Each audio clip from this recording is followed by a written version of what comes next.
बोलो जयकारा बोल मेरे श्री गुरु महाराज की जय। श्री सद्गुरुदेव भगवान की जय। गुरुमुखो, संत कहते हैं कि ये जीव इस संसार में केवल 2 दिनों का जीवन है। इस 2 दिन के जीवन में तू किस बात पर फूला फिरता है और कहता है यह मेरा शरीर है, यह मेरा धन है, यह मेरा परिवार है और मैं इन सब का मालिक हूँ। सो यह तेरी बड़ी भूल है। तेरी अपनी वस्तु तो केवल एक भगवान का नाम था। उसको तूने साथ नहीं लिया और दिन रात अचेता के अंदर बिता दिए। इसलिए तेरी हालत पर अफसोस है कि तूने इस मनुष्य चोले को भी बदनाम किया और अंत में खाली हाथ संसार से चल बसा। फिर कहते हैं कि हे मनुष्य, यदि धन लुट जाए तो चिंता न कर, शरीर चला जाए तो परवाह न कर, कुटुंब परिवार साथ न दे तो अफसोस न कर। इनमें एक बात भी चिंता योग्य नहीं है, क्योंकि ऐसा तो एक दिन होना ही है और अंत होकर रहेगा। इसलिए इन बातों की चिंता करना व्यर्थ है। चिंता ताकि कीजिए जो अनहोनी होए, यही मारू संसार को, नानक थिरु नहीं कोय। चिंता योग्य बात वह होती है जो अनहोनी हो, परंतु जिस बात को आदि से हम देखते आ रहे हैं और आसपास की हालतें रोज यह शिक्षा दे रही हैं कि संसार में किसी वस्तु को भी सदा के लिए ठहरावा नहीं है। यहाँ एक वस्तु नाशवान है, फिर उसकी जुदाई में चिंता कैसी। आज जिस वस्तु को हम अपनी खुशी का सामान समझते हैं, कल वह हमारे पास नहीं रहती। यदि कल है तो परसों तक पिछुड़ जाती है। और ऐसी हालतें हम अपने जीवन में अनेक बार देखते हैं कि यहाँ जिन वस्तुओं को भी अपनाया जाता है वे ही गैर बन जाती हैं। जिस चीज़ से दिल लगाया जाता है वही अंत में दुखदायी हो जाती है। गुरुमुखो, कबीर साहब कहते हैं, जब सारे संसार की यह दशा है तो फिर तू किस बात की चिंता करता है। रावण अपने समय के अंदर संसार में सबसे महान शक्तिशाली था। 1 लाख पुत्र और 1.25 लाख पोते, स्वर्ण की लंका और सब देवी देवता उसके हुक्म के तले काम करते थे। परंतु काल बलि ने उसको भी नहीं छोड़ा, वह भी मिट्टी के साथ मिट्टी हो गया। जब ऐसी ऐसी महान शक्तियाँ भी संसार में नहीं रहीं तो और जीवों की तो बात ही क्या है। इसलिए इनमें एक भी चिंता योग्य बात नहीं है। तेरे लिए चिंता के योग्य केवल 2 बातें हैं। यदि चिंता होनी चाहिए तो उनकी होनी चाहिए। एक यह कि जिन कर्मों के कारण तू सजा, रंज और दुख उठाता फिरता है उनसे बाज नहीं आता, बल्कि फिर उन्हीं को करता है और फिर सुख भी चाहता है। और दूसरे यह कि जिस समय के इंतजार में तू लाखों योनियों के अंदर ठोकरें खाता और बेकरार फिरता करता है, जब वह अप्राप्त होता है तो उसे बहाना साजियों में टाल देता है और उसे हाथ से खोकर फिर ठोकरें खाने लगता है। इसलिए आज के काम को कल पर छोड़ देना बड़ी भूल है, क्योंकि वर्तमान समय से बढ़कर और कोई भी समय नहीं है। और फिर परमार्थ के काम में सुस्ती करना, उसको आगे के लिए छोड़ देना तो हद दर्जे की नादानी है। क्योंकि जो ख्याल आज है संभव है कल तक न रहे, और जिस ख्याल से शुभ कर्म दूसरे समय के लिए छोड़ा जा रहा है उस समय वह ख्याल ही न रहे। क्योंकि मन पर क्या भरोसा है, इसकी हालत पल पल में बदलती रहती है। यह घड़ी में कुछ और है तो पल में कुछ और है, सुबह को कुछ और है तो शाम को कुछ और है। जो ख्याल आज होता है वह कल नहीं रहता, यदि कल होता है तो परसों तक बदल जाता है, क्योंकि विरुद्ध कर्म तो हर समय हो ही रहे हैं। उनका असर जो मन पर पड़ता रहता है वह शुभ ख्याल को दबाकर आप प्रधान हो जाता है। और जब मन में विरुद्ध शक्तियाँ प्रबल होती हैं तो वह अपना काम किए बिना कब रहती हैं। फिर वह जीव को जबरदस्ती भी अशुभ कर्मों की ओर घसीट कर ले जाती है, जिसके कारण फिर भी बस इस जीव से अशुभ कर्म होने लगते हैं और उस शुभ कर्म को विचार में मन में डूबने से भी नहीं मिलता। विरुद्ध शक्तियाँ धीरे धीरे अपने पांव जमाकर जीव को असलियत से दूर फेंक देती है और जीव बेचारा बेवश होकर नीच योनियों में जा गिरता है। इसलिए परमार्थ के काम को कल के लिए छोड़ देना भारी चूक है।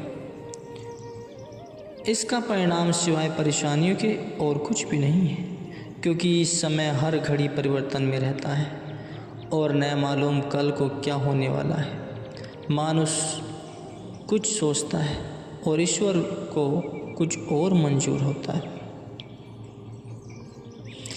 यह भी देखा जाता है कि रात को मनुष्य जिन विचारों को लेकर सोता है कि सुबह उठकर यह करूँगा वह करूँगा, परंतु सुबह होते ही उन सब पर पानी फिर जाता है। मन की बातें मन में ही रह जाती हैं और आप कूच कर देते हैं। मन की मन ही माही रही, न हरि भजे न तीरथ, शेवे चोटी काली गई। इसलिए कहते हैं कि हे जीव, कल नाम काल का है और कल का किसी को पता ही नहीं, क्योंकि समय का चक्कर बड़ी तेज़ी के साथ चलता रहता है। उसमें आज कुछ और है तो कल कुछ और है। जो वस्तु आज हम देख रहे हैं संभव है वह कल तक रहे या ना रहे। यहाँ जो भी आया है वह एक दिन जाएगा, जो पैदा हुआ है वह एक दिन मरेगा, जो मिला है वह एक दिन बिछुड़ेगा। इन बातों में रोना धोना और अफसोस करना व्यर्थ है। वृक्ष से गिरता हुआ सूखा पत्ता आदि दुखित होकर वृक्ष से इस प्रकार कहता है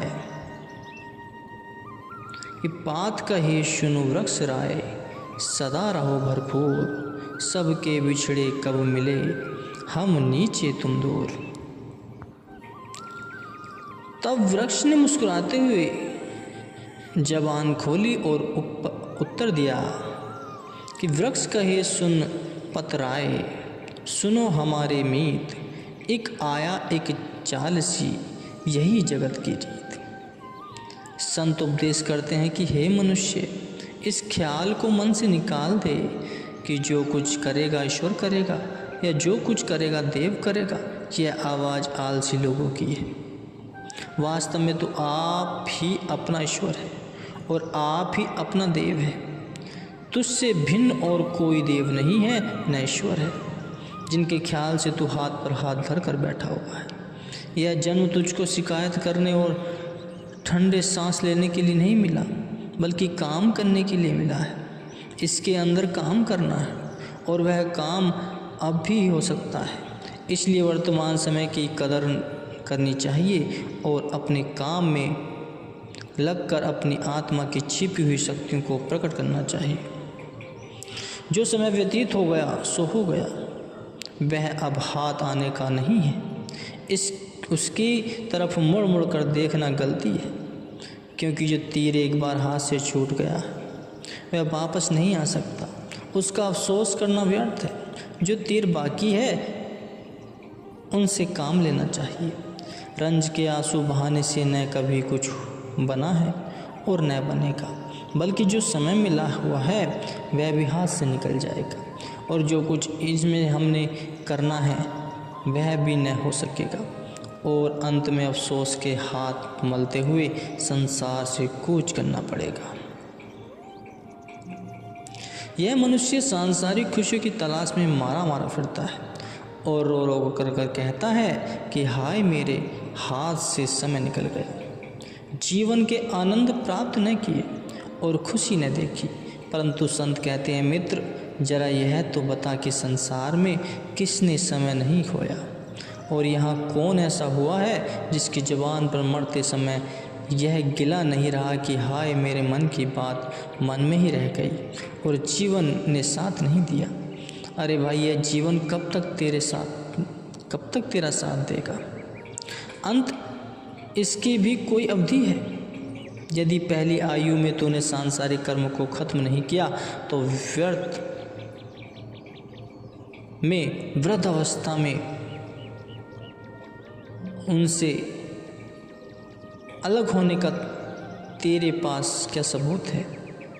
इसलिए इन शिकायतों को छोड़कर असलियत की तरफ ध्यान देना चाहिए और इस यौवन अवस्था के अंदर ही अपने परलोक का उद्धार कर लेना चाहिए। क्योंकि बुढ़ापे में तो शरीर और इंद्रियां आदि सब शिथिल शांत हो जाती और मनुष्य बेवश और लाचार हो जाता है। उस अवस्था में कुछ नहीं कर पाता, जुबान लड़खड़ाती है, मन काम नहीं करता, दिमाग काम नहीं करता और यह शरीर भी साथ नहीं देता। तो वृद्ध अवस्था में कुछ नहीं हो पाता। फिर बिना अफसोस के, अगर अफसोस से बचना है तो समय रहते हुए अपनी जवानी अवस्था में ही इस निर्णय को लेना है। जिसने जवानी की अवस्था में क्षमा मांग ली है उसका दर्जा बहुत ऊंचा है, क्योंकि बुढ़ापे में तो अत्याचारी भेड़िए भी जीव घात करने से रुक जाता है। संत कहते हैं कि जीव तो दीर्घकाल से नीच योनियों के अंदर भरमाता हुआ अब मनुष्य शरीर में आया है। इसमें तूने भगवान को पाना है और इस बात को निश्चय जान कि यह मानुष का चोला तुझको केवल इसी काम के लिए मिला है। यदि इस समय भी अचेतता छाई रही और अपना प्रयोजन सिद्ध न हुआ तो फिर याद रहे, तेरा खाना पीना सोना जागना कुटुंब परिवार धन दौलत आदि सब धिक्कार के योग्य है, क्योंकि महापुरुष ऐसे ही कहते।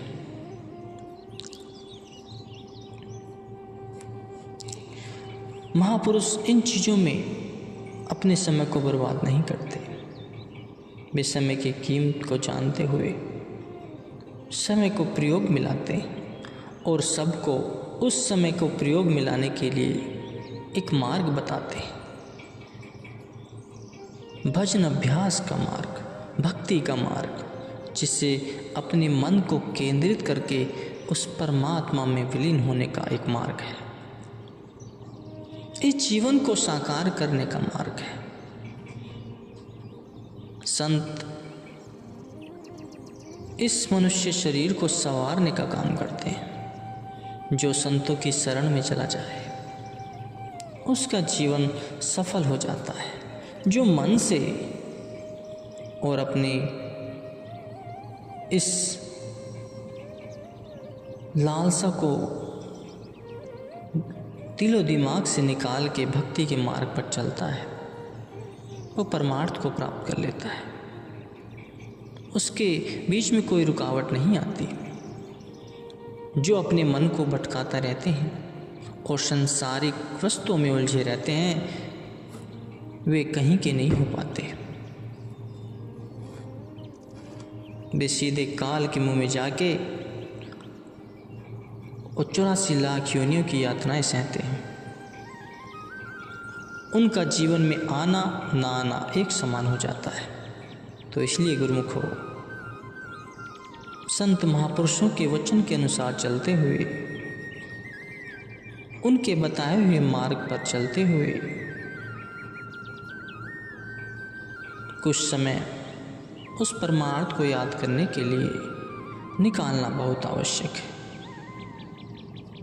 भजन सुमरन करना बहुत आवश्यक है, क्योंकि यही मन को इन योनियाओं के परिणाम से बचा सकता है।